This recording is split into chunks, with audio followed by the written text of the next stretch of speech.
আল্লাহ পাকের বান্দা জনাব মুহাম্মদ রাসূলুল্লাহ সাল্লাল্লাহু আলাইহি ওয়াসাল্লামের উম্মতগণ, আল্লাহ পাক রব্বুল আলামিন আপনাকে আমাকে এই ফিতনা ফাসাদের জমানায় যখন তাম দুনিয়ার থেকে ইসলাম মুসলমানদেরকে মিটিয়ে দেওয়ার ষড়যন্ত্র চলতেছে, তাম দুনিয়ার মধ্যে ইসলাম মুসলমান থাকবে কি থাকবে না এই প্রশ্নের সৃষ্টি হয়েছে। যে জমানায় মানুষ নেকের কাজ ছাড়তেছে, গুনার কাজ ধরতেছে, শুধু গুনার কাজ ধরেই না বরং গুনার কাজে প্রতিযোগিতা শুরু করছে, কে কার আগে জাহান্নামে যাবে। সবাই বলে নাউযুবিল্লাহ। যে জমানায় মানুষ নেকের কাজে আশ্চর্য হয়, গুনার কাজে স্বাভাবিক থাকে, যে জমানায় মুসলমান ইসলামকে পছন্দ করে না বরং নামধারী মুসলমান ইসলামের সবচেয়ে বড় দুশ্মন হয়ে গেছে। যে জমানায় আংশিক দিন পালন করেও পরিপূর্ণ দিন পালন করার ঢেকুর তুলে পালন করে, আংশিক দাবি করে আমার চেয়ে বড় দিনদার আর দুনিয়াতে নাই, সেই মুহূর্তে আল্লাহ পাক রব্বুল আলামিন আপনাকে আমাকে কোরআন ও হাদিসের মাজলিস, আলেম ওলামা, মুমিন মুত্তাকিন, জাকিরিন শাকিরিনদের গুরুত্বপূর্ণ এক দামি মাজলিসে আসার, বসার, বলার, শোনার তৌফিক আল্লাহ পাক দান করছেন। শুকরিয়া তান সবাই বলে আলহামদুলিল্লাহ।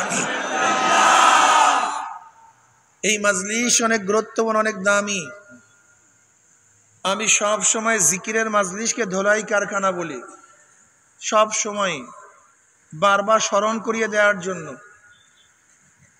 ধোলাই কারখানায় ময়লা জামা কাপড় দেয়, কিন্তু কারখানাওয়ালা ফেরত দেয় পরিষ্কার। এখানেও ঢুকছিলাম গুনার কালি নিয়ে, গুনার ময়লা নিয়ে। আল্লাহ পাক কবুল করলে মাজলিস থেকে বের হয়ে যাবে, গুনাহ সব পরিষ্কার হয়ে যাবে। বলবেন না সুবহানাল্লাহ? বলছেন আপনি সুবহানাল্লাহ? সবাই বলেন যেটা সুবহানাল্লাহ। এই একবার সুবহানাল্লাহ বলার সাথে সাথে আমল নামায় 1000 নেকি লেখা হয়ে গেছে, 1000 গুনাহ সাফ হয়ে গেছে। হযরত সুলাইমান নবী আলাইহিস সালাতু ওয়াস সালাম তখতে সুলাইমানিতে ঘুরতেছিলেন, শাঁ করে উঠতেছিলেন। এক কৃষকের উপরে তার তখতের ছায়া পড়ছে।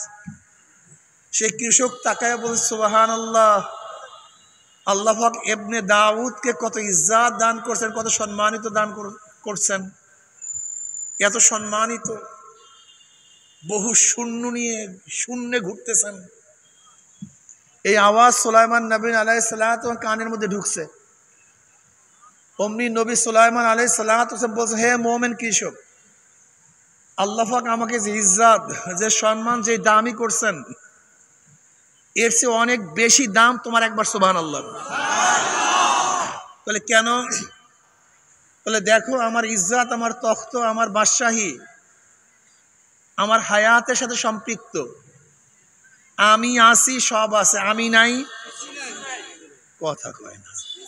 সব একটু কথা বলি তালে তালে। আমি আছি, সব আছে, আমি নাই, কিন্তু তোমার সুবহানাল্লাহর কোনো মৃত্যু নাই। মওতের সময় সুবহানাল্লাহ আছে, কবরেও, কিয়ামতেও, মিজানেও। ওয়ান আবি হুরায়রা রাদিয়াল্লাহু তাআলা قال قال رسول الله صلى الله عليه وسلم কালিমাতান হাবিবাতান ইলার রহমান খফিফাতান আলাল লিসান সাকিলাতান ফিল মিজান সুবহানাল্লাহি ওয়া বিহামদিহি সুবহানাল্লাহিল আযীম। এই সুবহানাল্লাহ কিয়ামতের ময়দানে মিজানে ভারী হয়ে যাবে, ওজন হয়ে যাবে। এই সুবহানাল্লাহ আপনাকে পুলসিরাত পাড়ি দিতে সহজ করে দিবে। ভাই সামনে রাখেন, সামনে, ওখানে রাখেন, এখানে, ওখানে, ওই পাবলিকের ওখানে একটু সইরে ওখানে বসো। ওই জায়গায় বসাইতে বলছি।